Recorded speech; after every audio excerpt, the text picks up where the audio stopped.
I'm Sophie Howe, a Global Future Governance Advisor with the School of International Futures, and from 2016 to 2023 I was the first Future Generations Commissioner for Wales.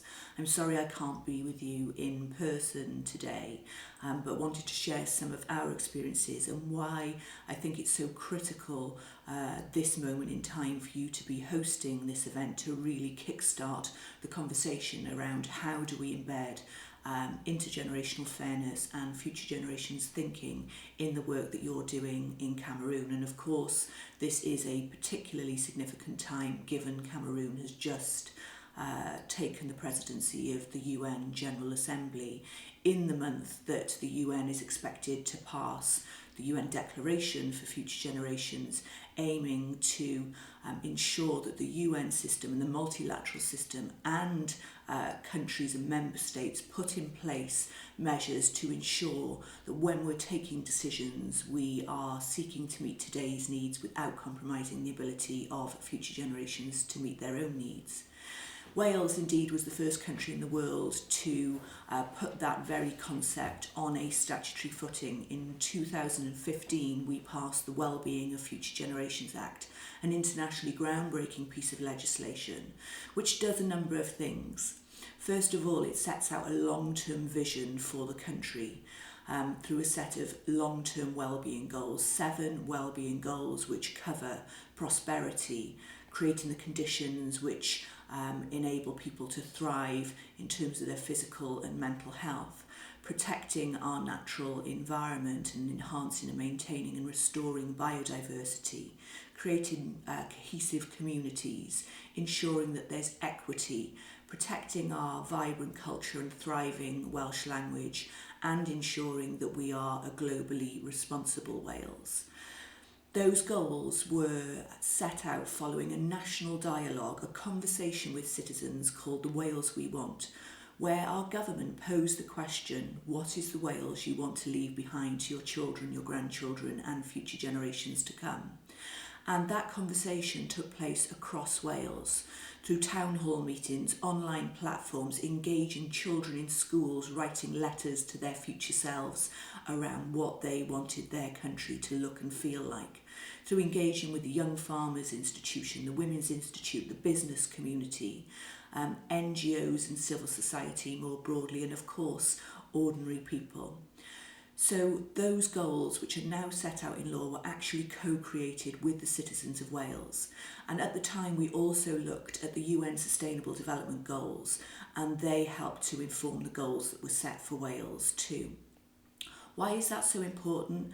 Because currently, globally, we are failing to take action to meet the UN SDGs. In 2024, just 6 years away from when we should have achieved those SDGs, so many of them are off track. And that's because they haven't been localised in countries. They are not forming the basis of decision making in terms of the policies and decisions being taken in particular countries. And perhaps because individual countries and people of those countries don't feel a connection to them. That's exactly why we localise them in Wales through this national conversation and through our Wellbeing of Future Generations Act legislation. The legislation also does a number of other things. It applies to all of our public sector institutions, from our national government right down to local government and all of our key organisations in between, our public health agencies, our health boards, our sports council, our arts council, Natural Resources Wales, our environment agency. And it requires all of those public bodies to do a number of things. First of all, it requires them to demonstrate how they've considered the long-term impact of the things that they do. It requires them to seek to prevent problems from occurring or from getting worse. It requires them to integrate their action, recognising the connections between each one of those wellbeing goals. And when we take a long-term or preventative view, we often need to partner with other institutions and across different policy dimensions to look at where the long-term interventions need to be. If we consider, for example, climate change and our quest to reach net zero, there's huge implications there in terms of how we go about doing that, for inequality. We can do that in a way which enhances equality, or it could be done in a way which makes matters worse for those who are the most vulnerable.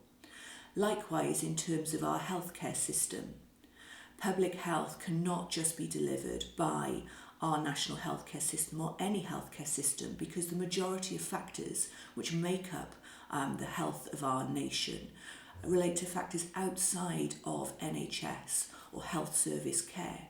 They relate to poverty, they relate to the quality of our housing, it relates to whether we're living in areas of high air pollution, and what is the quality of our community and the quality of the relationships that we hold, those wider determinants of health. Which is why those long-term goals and that requirement to make the connections across all of them are critically important. The two other principles were collaboration, so working across government boundaries and departments, ensuring that we weren't working in silos, and working across different sectors.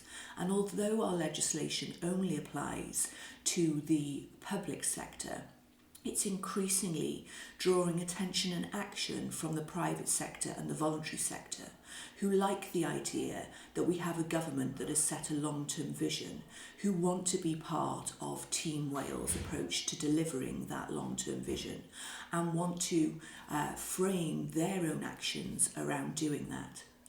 I know that in Cameroon you are also focusing on how you can harness the power of a sport we all love, football, to engage our younger generations.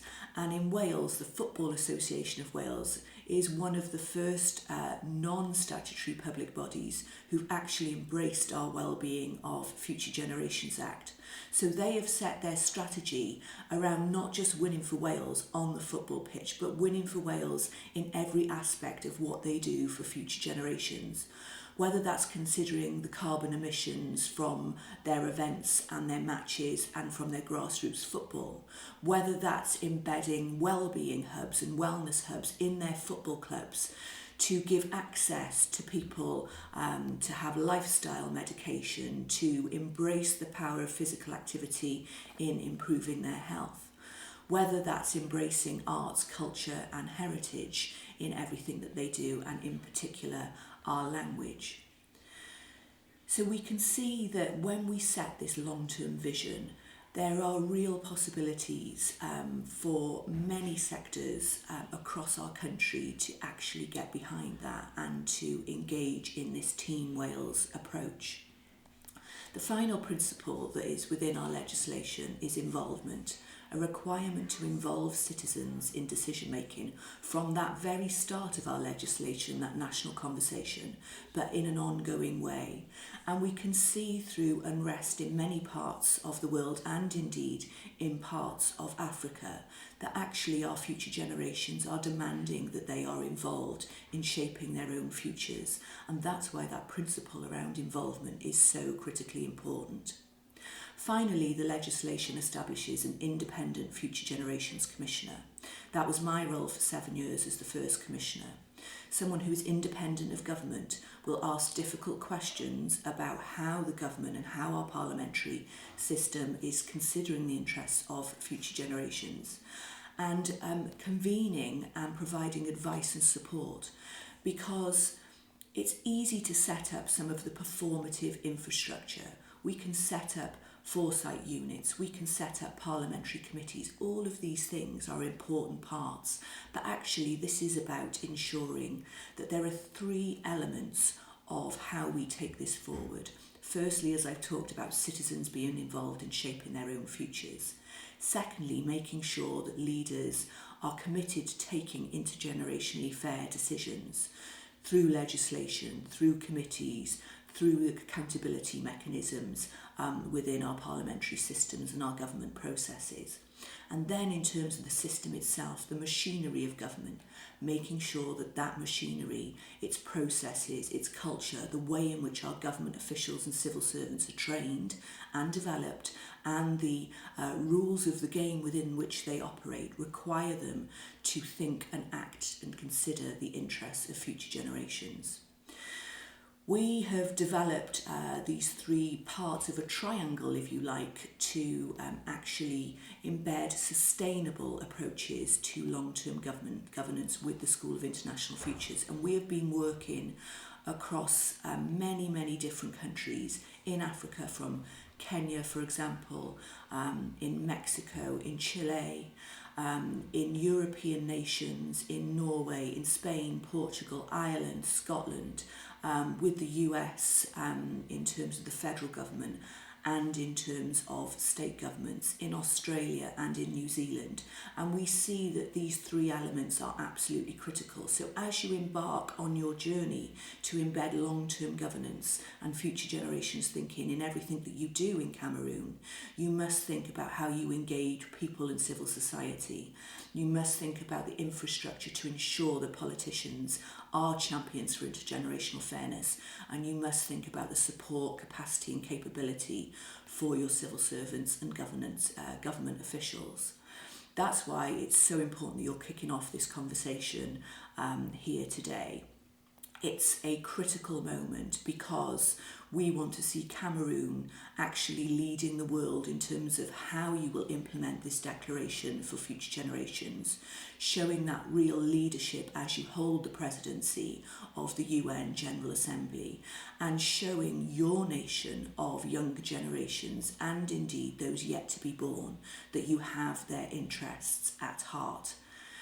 If we are to stave off existential threats like climate change, if we are to address wealth inequality, if we are to seize the opportunities and avoid the pitfalls that may come our way in terms of technological advances, that can only be done by taking a long-term view, working beyond electoral cycles and working beyond the silos of our government departments or even our public sector institutions, to building a vision and delivering on a long-term vision collectively across our nation, and indeed showing that leadership across the world.